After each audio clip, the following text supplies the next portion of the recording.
You'd have to go back to 2021 for the last time I was obsessed with a PvP game with the launch of Halo Infinite. Truth is, PvP games have all just started to blend together. A lack of real innovation, just refinement. Well, this week marks a year since the release of the finals from Embark Studios, a game that unfortunately I missed at launch, but I've been eager to get back to ever since. So, welcome to the UpToDate State, a series where I go and review the current state of a game to see how it's evolved as time has gone on. Today, we're looking at the finals, 1 year later, how it feels to play, the content the game's provided, and whether, if you haven't already or you've lapsed, should you dive into it. I mentioned at the top of the video that PvP games now kind of just blend together. There's your arena shooters like COD and Halo, battle royales like Fortnite and Apex, hero shooters like Overwatch or the upcoming Marvel Rivals, or your extraction based shooters like Tarkov. The point is, there's a lot of competition in the PvP space, no matter the subgenre it's in. You look what happened to Concord in that it was a pretty competent hero shooter, but that's not enough anymore to just be good. You need a fresh gimmick or strong IP behind you. As I said, I have not been obsessed with a PvP game since Halo Infinite's launch, and the finals? Well, it might just have me back in the PvP era. To cut to the chase, I think this game is truly fantastic. For me, PvP games, for my enjoyment, they live and they die on moments. 1 against 3 in a search and destroy match where you're holding your own. You're down to the wire in a battle royale match with the last couple of squads. The finals, despite being fairly limited in its modes, it manages to offer up those moments, but also it offers up that match to match variety.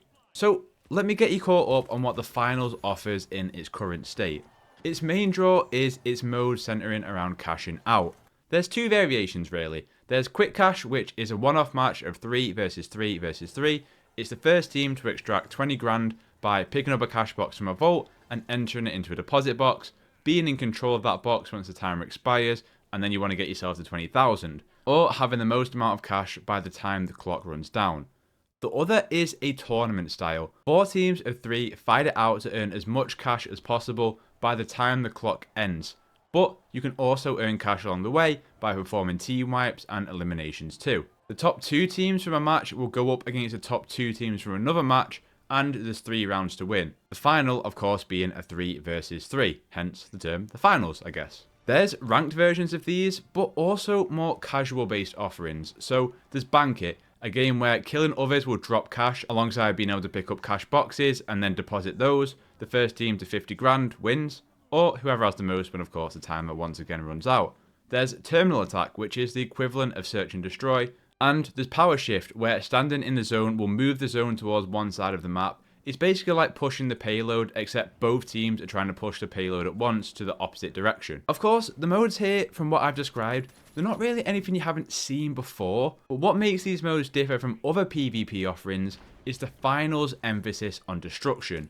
Embark is comprised of former DICE devs, and it feels like the evolution from Battlefield's Levolution in an arena-based setting. But it's how the game modes complement the destruction here that moves it past a gimmick into a tactic that makes it so impressive.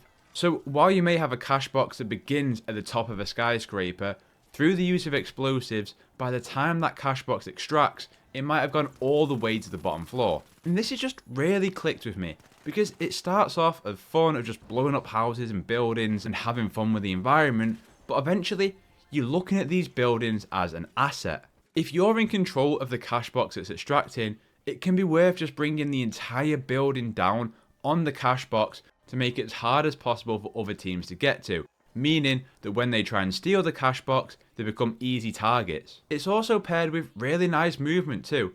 I'll talk about the 3 classes shortly, but I found myself enjoying the light build and moving around the map with freedom as buildings and floors would give way. It often meant that sometimes the cash box would be cut off by traditional means like a zip line or going up the side of a building, that only my grappling hook or a jump pad will be able to get you up there. And that's where all the gadgets come into play. I just really appreciate the way that the sandbox can be treated as a tool and not just set dressing. I like how builds can be destructive based or movement based or just pure damage based. I just like the overall feel of the game. Gunplay feels good, especially when you get a kill and the enemies just turn into coins. And I like the snappiness of it all, whether that's wielding a sword, tossing a grenade, pinging headshots with a FAMAS, it all just feels satisfying. And the feedback per class feels right. Playing as a light build feels swift and lethal, and heavy feels chunky and sluggish. And I guess that brings us to the classes. There's 3 classes, light, medium and heavy. Once a game or a tournament starts, you are locked into that class. Each class comes with a specialization, so medium build can have a healing beam or deploy a guardian turret.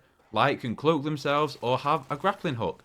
There's 3 specializations per class. You can carry 1 weapon and 3 gadgets at a time, and these gadgets, they have some overlap, so both a light build and a medium can equip a frag grenade, but there's also uniqueness per class in that a light build can have a sonar grenade to ping any enemies in its radius, and a medium build can deploy a zipline from point A to point B. There's also loadout options, so before you start the game, you can choose both your starting equipment and then 4 reserves consisting of weapons and gadgets. I really like this because situations in a game are very dynamic, and therefore you might want to go towards a more attacking build with more attacking equipment so that you can steal a cash box from an enemy. It might mean that the current situation demands a more short range approach, so you can take out your sniper to swap in a katana for short range battles, or bring more explosives to help move that cash box to another level where it'll be easier to extract. I just like how dynamic you can be with your builds, in that if you want to be long range you can bust out a sniper, or you want to be swift at it, you can bust out a sword. And it's just that kind of player choice that is always welcome in these kind of games, but also takes into account the current situation of what is happening in that match. And of course the 3 different classes also play a little bit different in that they affect your health pool, your movement speed, and of course what weapons and gadgets you have available.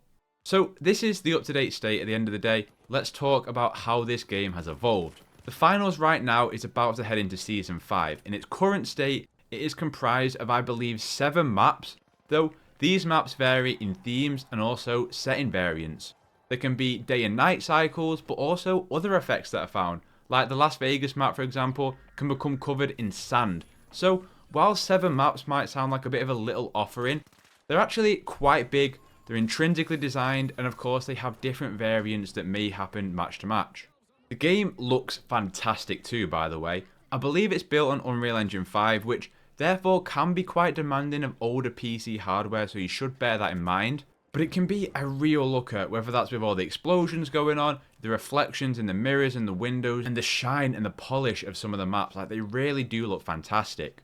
One aspect of the game that was a problem in the little bit that I did play at launch, but also in the open betas that I played in, was the balancing. I remember light builds feeling extremely overpowered, but Embark seems to have done really well since then. I don't think any PvP game will ever have a perfectly balanced meta, but other than the 1187 shotgun that was one-shotting me from like sniper ranges at some point, the game does seem fairly well balanced. Like, there was no outlier that I felt was constantly killing me in the game. And the shotgun did just get a nerf, so I scoured the finals Reddit and just to get some online sentiment of what the balancing is like in this game, and it seems like the shotgun nerf did take a little bit too long and was asked by the community to be brought into the game a bit earlier, and the overall meta changes could do with being a bit faster, but on the whole, sentiment seemed pretty good amongst the players. I predominantly played as the light and medium build, and I loved the distinct playstyles, whether I was a protector with my defibrillator and guardian turret in a medium, or in my light class I was cloaking in and out for a quick kill, throwing a pyro nade before I start shooting a heavy. It just had a lot of options into how I wanted to play. But the best part is that I always felt that in gunfights, I'd have a chance no matter what class I played as. Something I'm not a big fan of is the way that items and equipment is unlocked. So the best part here is there's no pay to win, no guns or equipment are in the store or the battle pass. Everything is simply unlocked on a gameplay front through playing the game. To unlock the equipment, you are using a currency called VRS. This is obtained through completing matches. Typically I found I would earn between 80 to 160 VRS a match, and that seemed to depend on how long a match had gone on for. To buy equipment, the cost would vary from 800 VRS to 1200 VRS.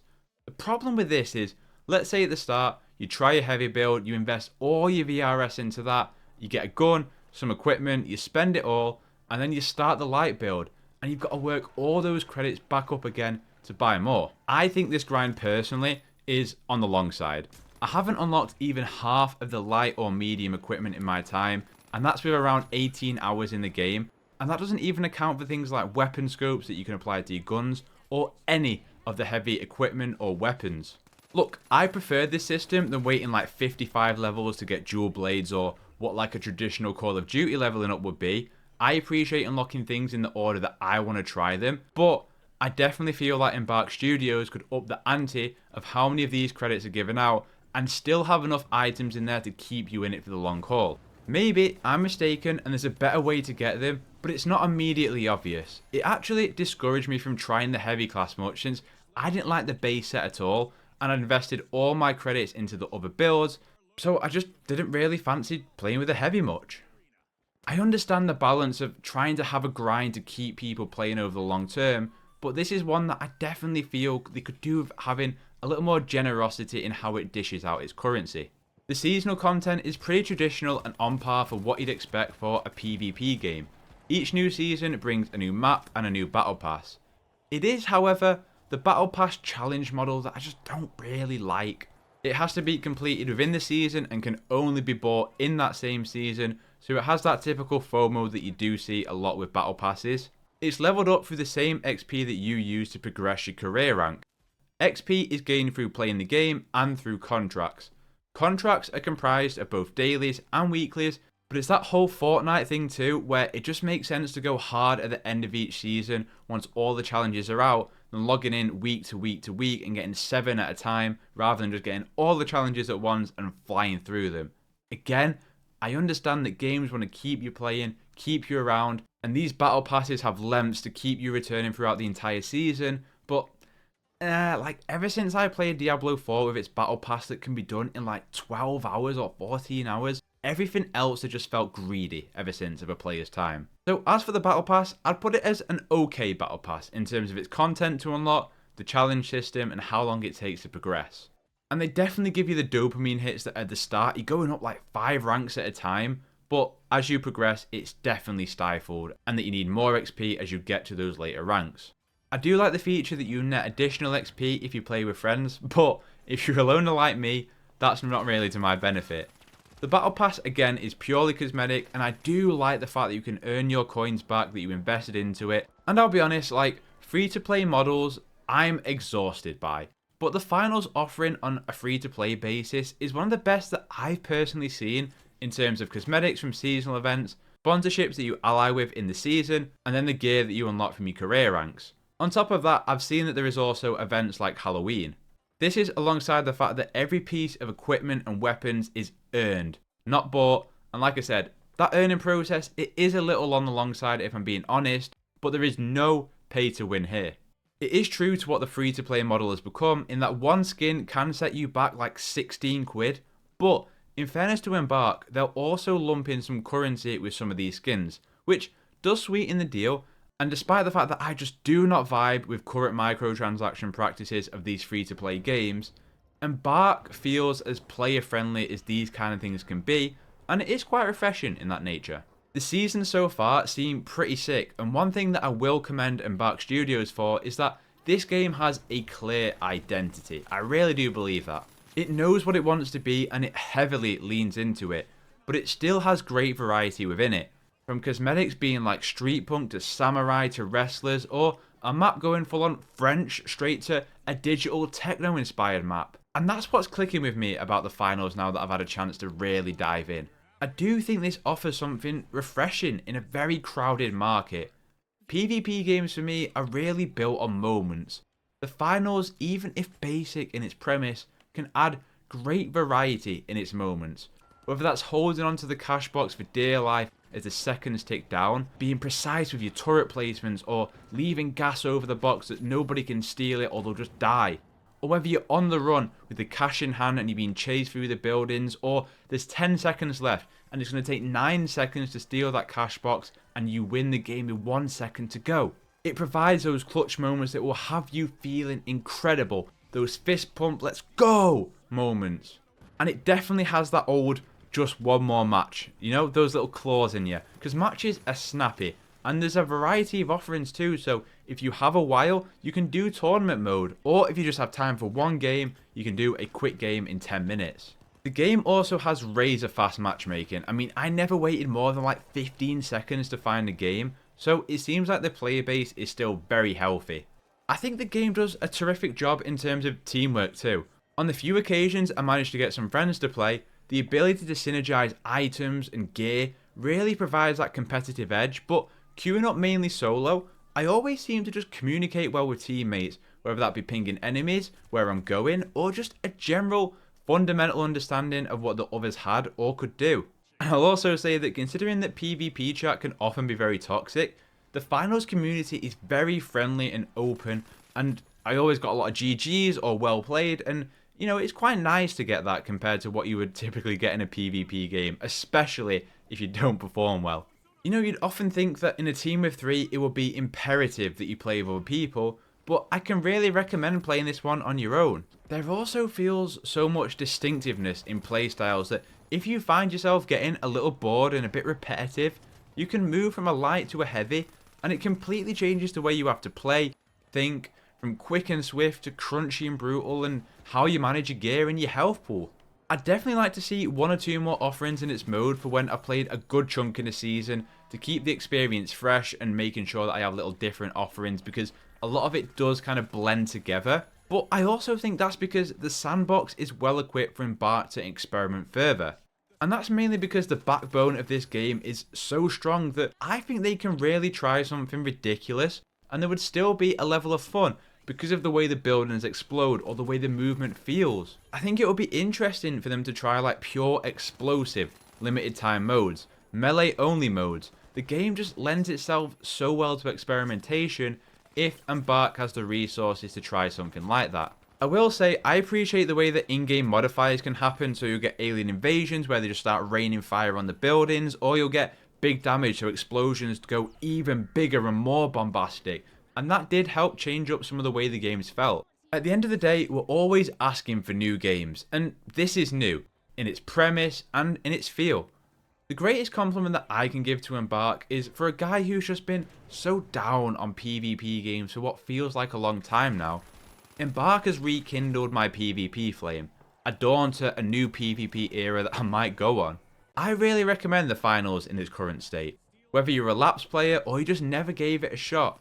For me, it's the kind of innovation that I love to see, something that delivers an experience and stands on its own amidst such a crowded genre. And I hope to see it thrive even more in its future and really lean into its creative strengths in what the game does so well. The finals 1 year later is one of the best PvP games out there. But that's how I feel about the finals 1 year later. So now I want to know, how are you feeling about the finals? Are you still playing? Are you a lapsed player? Or did you never give it a shot? Are you going to now?